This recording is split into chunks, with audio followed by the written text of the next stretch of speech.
അല്ല എന്തപ്പോ ഇവിടെ നിൽക്കണേ? എന്താ ഒരു മൈനെ കണ്ടു, ഒറ്റ മൈനെ കാണാൻ പാടില്ല അത്രേ. ഒറ്റ മൈനെ കണ്ടാൽ ദോഷം കാര്യങ്ങളാണ്, നേരാണെന്നൊന്നും അറിയില്ല. അങ്ങനെ ഒരു വിശ്വാസം അത്രേ ഉള്ളൂ. പണ്ടൊക്കെ എന്ന് പറഞ്ഞു കഴിഞ്ഞിട്ടുണ്ടെങ്കിൽ മഞ്ഞക്കിളിയെ കണ്ടാ നല്ലതാ പറയും. മഞ്ഞക്കിളിയൊക്കെ എന്റെ അമ്മ മഞ്ഞക്കിളിയെ കണ്ട, 2 മഞ്ഞക്കിളിയെ കണ്ട ശിവനും ശ്രീപാർവതി അത്ര. അപ്പൊ ആ 2 മഞ്ഞക്കിളി കണ്ടു കഴിഞ്ഞാൽ ശിവനും ശ്രീപാർവതി നമ്മ നമസ്കരിക്കുക ഒക്കെ ചെയ്യും. അതാ ഒരു എന്താ അതിന്റെ പിന്നിലുള്ള കഥാന്നൊന്നും അറിയില്ല. അപ്പൊ ഞങ്ങളൊക്കെ കുട്ടികളുടെ വിചാരിക്കും എന്താ ഈ അമ്മ മഞ്ഞക്കിളിയെ കണ്ട് അങ്ങനെ തൊഴു നമസ്കരിക്കുക. അപ്പൊ ഞങ്ങൾ ചോദിക്കുമ്പോ പറയും ശിവനും ശ്രീപാർവതിയാണ് തൊഴു എന്നൊക്കെ പറയും. അത്രയ്ക്കൊക്കെ നിശ്ചയുള്ളൂ. എന്താ അതിന്റെ പിന്നിലെ കഥാന്നൊന്നും നമുക്ക് അറിയില്ല. എന്നാലും അതെന്തോ ഒരു ശിവനും പാർവതിയാന്ന് തന്നെ ഇപ്പോഴും മനസ്സിൽ ഇപ്പോഴും അത് തന്നെയാണ്. മാറ്റമില്ല, മാറ്റം ഇപ്പൊ കുറഞ്ഞൂലേ മഞ്ഞക്കിളി? കാടുകളില്ലല്ലോ, കാട് വേണം ഇഷ്ടം പോലെ. പണ്ടെന്ന് പറഞ്ഞിട്ടുണ്ടെങ്കിൽ ഈ പറഞ്ഞ മട്ട് കാടും പനിയും അതും. ഞങ്ങളൊക്കെ സ്കൂളിലേക്ക് പോണ സമയത്ത് ഒരു ഇടവഴി ഇപ്പൊ കയറി പോണം. അപ്പൊ ഞങ്ങളുടെ ആയി പറയും ആ ഇടവഴി കൂടെ പോകുമ്പോ പന ഉണ്ട്, ആ പനയുടെ അടി കൂടെ ഒക്കെ പോകുമ്പോ ഞങ്ങളത് അങ്ങനെ വിശ്വസിക്കും. പിന്നെ അങ്ങനെ നാരായണ നാരായണ നാരായണ ജപിച്ചിട്ട് ഇടവഴി കൂടെ കയറുമ്പോ ഞങ്ങളോട് പറയും അങ്ങനെ കയറി പോകുമ്പോ കൂക്കിയാ മതി പറയാം. അപ്പൊ വലിയ അപ്പൊ ഈ ഇടവഴി കയറുന്നവരെ കൂക്കൂ കൂ പറഞ്ഞ് ഇങ്ങനെ കൂക്കി കയറും. ഓരോ പൊട്ടത്തരങ്ങൾ ഇങ്ങനെ വിചാരിച്ചു ഓരോ പൊട്ടത്തരങ്ങൾ. പക്ഷെ അത് ആലോചിക്കുമ്പോ ചിലപ്പോ ഇന്ന് ആലോചിക്കുമ്പോ ചെറിയ വരും. അന്നത്തെ അത് അങ്ങോട്ട് അങ്ങനെ വിശ്വസിച്ചിട്ടേ പിന്നെ അപ്പറെ കിടന്നൊക്കെ പറമ്പാണല്ലോ, ഒരു മനുഷ്യ ജീവജാലം ഉണ്ടാവില്ലേ. എങ്ങനെ പോകും. പക്ഷെ അന്നൊന്നും അങ്ങനെ അവിടെ പോകുമ്പോഴൊന്നും പേടിയില്ല. ഒന്നും വണ്ടിയൊന്നും ഇല്ലല്ലോ.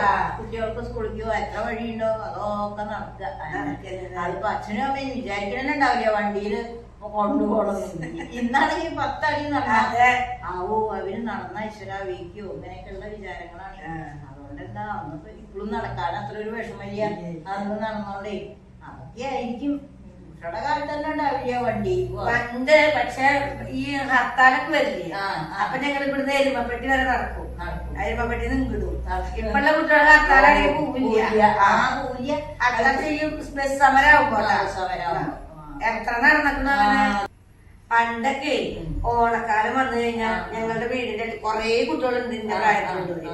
അപ്പൊ ഞങ്ങളുടെ വീടിന്റെ അടുത്ത് ഒരു തറ, വീട് കയറ്റാൻ വേണ്ടി തറ പണിതിട്ടുണ്ട്. ആ തറയില് ആ പറമ്പിലേക്ക് അങ്ങോട്ട് ഓടും. എത്ര കുട്ടികളാ ഇത്ര പോന്ന പാവാട കെട്ടിട്ട്. ഇന്ന് ആൺകുട്ടികളും പെൺകുട്ടികളും എല്ലാവരും കൂടി ഒന്നുമില്ല. ആ ഉച്ചക്ക് ഊണ കഴിഞ്ഞാൽ അങ്ങോട്ട് ഓടിയ പിന്നെ രാത്രിയില വരിക. ഇപ്പത്തെ കുട്ടികൾക്ക്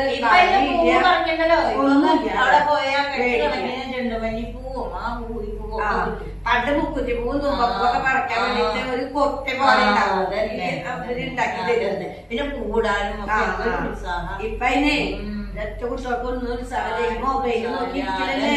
ഈ മൊബൈലാണ് ഏറ്റവും അത് നോക്കണോണ്ടല്ല, പക്ഷെ അതിനൊക്കെ ഒരു പരിധി വെച്ചിട്ട് ഇപ്പോഴത്തെ കുട്ടികൾക്ക് എത്ര വേഗം കണ്ണട വെക്കാൻ.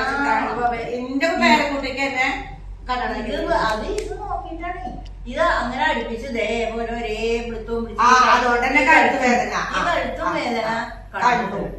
അത് പറഞ്ഞാല് ബുദ്ധിക്കും കുഴപ്പമാണ്. അത് ബുദ്ധി ഉണ്ടാവണില്ല എന്ന് പറഞ്ഞാൽ ഇത് പഴഞ്ചെന്നൊക്കെ ഒരു വിചാരം ഉണ്ടാവും. ഇത് ഏത് സമയം ഇങ്ങനെയാണ് അതന്നെ.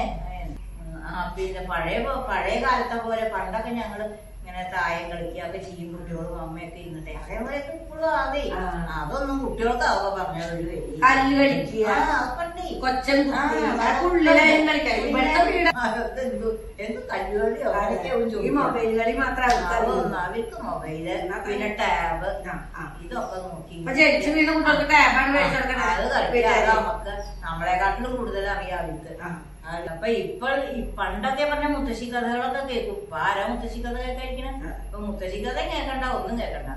അപ്പൊ ഇനിയും അങ്ങനെയൊക്കെ കേട്ടാ കുട്ടികൾക്ക് നല്ലത് തന്നെയാണ്. അപ്പൊ ഇങ്ങനെയൊക്കെ മുത്തശ്ശി കഥ കേൾക്കട്ടെ. ഇന്നത്തെ കഥ ഇഷ്ടമായി വിചാരിക്കുന്നു. അപ്പൊ ഞങ്ങളുടെ ചാനലിന് ലൈക്ക്, സബ്സ്ക്രൈബ്, ഷെയർ.